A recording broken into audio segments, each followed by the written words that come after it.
Hello and welcome to another episode of the DJ Project Criterion Collection. And here we're going to talk about Spine 297, hasard Balthazar, directed by Bresson, 1966.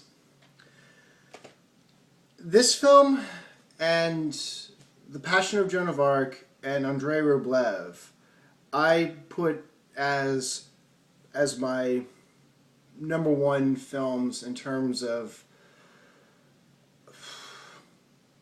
I consider them my number ones, not so much that they're my favorites, although I do highly enjoy them, but I think of them as representing the pinnacle of cinema, or cinema as a means of apotheosis.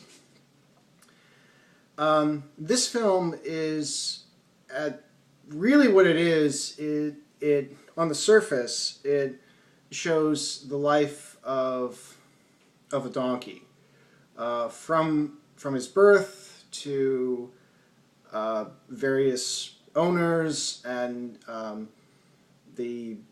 one of the important ones for him was Marie, and sort of the moments of his life and some of the moments of her life, and it ends with his death. So basically it's a whole life cycle, and this is where Bresson really, well,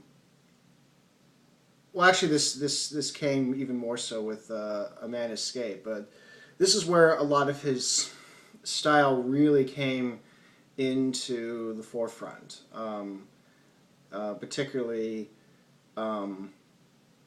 using unknown actors or people who were not known to film in any capacity, and very often being this would be the case where this is the only time where they show up. The actress playing Marie, and Via Zemensky, actually became the second wife of Jean-Luc Godard, and in fact she even makes an appearance in Tout va bien. But anyways, but she is kind of the exception to that proves the rule. So, using unknown actors, lots of long takes, elliptical narrative, an equal emphasis, if not more so, of the soundtrack, and by that using sounds of a setting, using bird chirps and cars passing by, and to give a sense of realism and depth to it, and using the 50mm lens, and whenever possible, particularly on actions or the way the scene moves, emphasizing more appendages, whether it be hands or feet or any, not, in other words, not always going for the wide shot where you can see character in relation to setting. This doesn't happen with the dialogues. This is more in the more silent moments, when there's either in the start of a scene or there's a silent action occurring. The emphasis tends to be more on appendages, and particularly hands.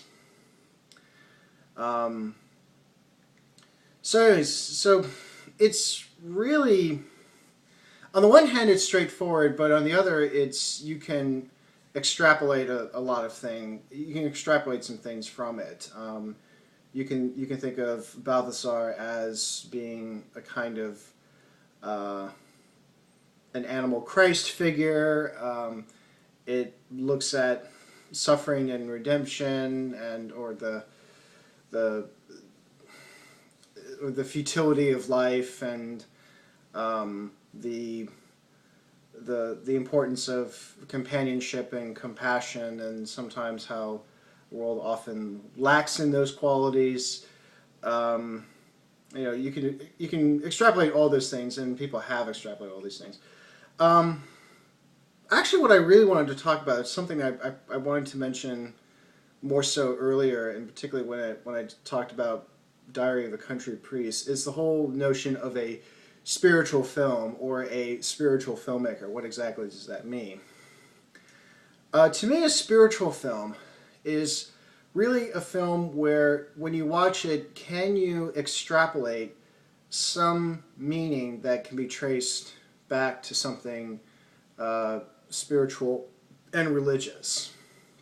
In other words, you have a set of beliefs, you have a theology, you have some reference points, and then you watch a film and you see how it compares, and that's really the broadest, because there's not a whole lot of films that are made purely with the intent of being spiritual.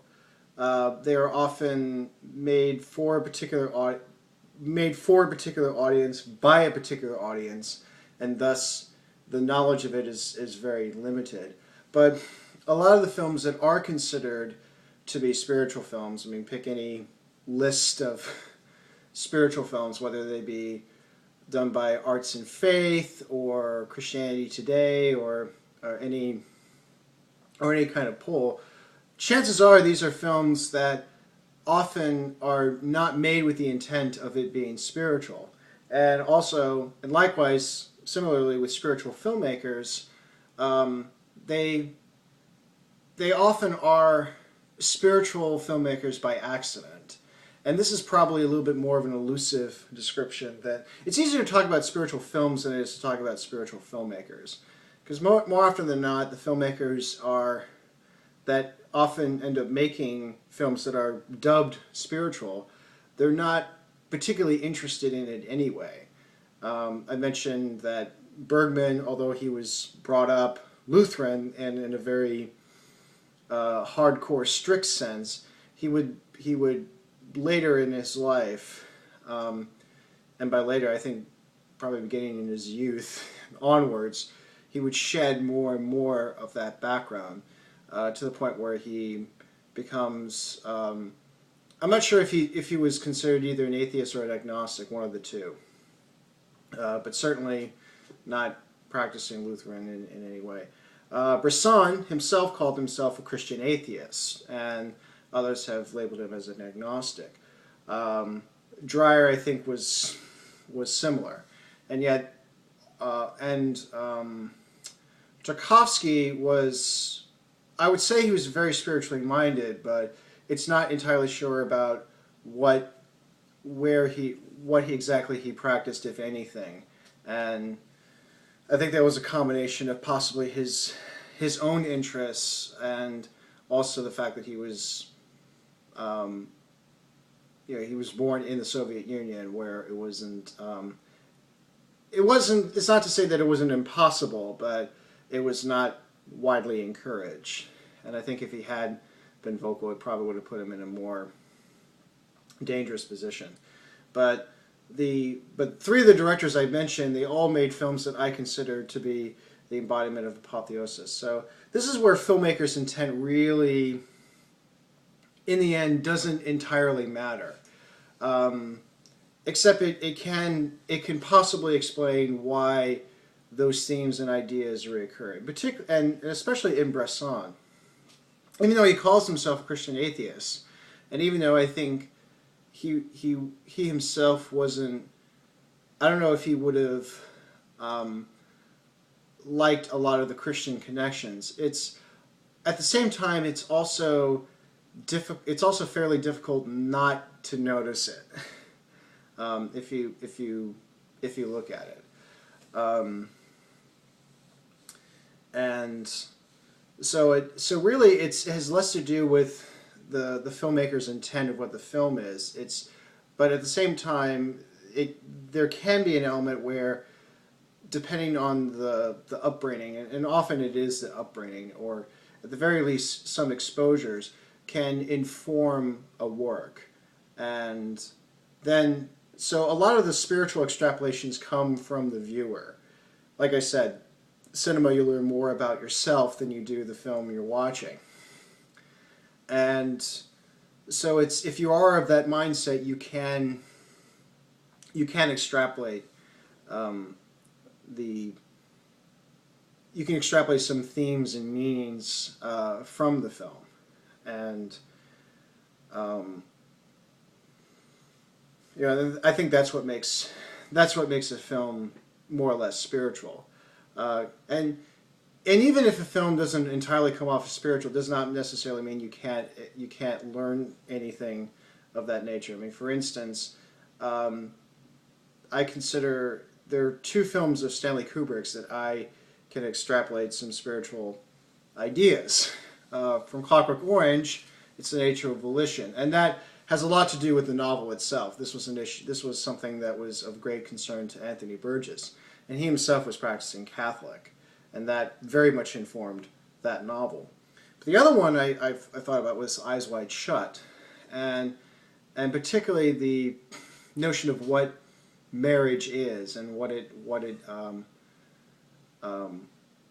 entails, but anyways, this is not about those films. So it's, as far as the film itself, it is quite austere. It's not as austere as, say, Mouchette. That's probably the bleakest and most intense of the one. But it certainly has its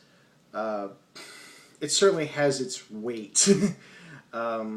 You see in the sufferings of both Balthazar and Marie, and I think what's interesting in the case of Balthazar, it's viewed as this is something in his nature. He was almost made for suffering, and you can imply, and that's also where the Christ figure element comes in.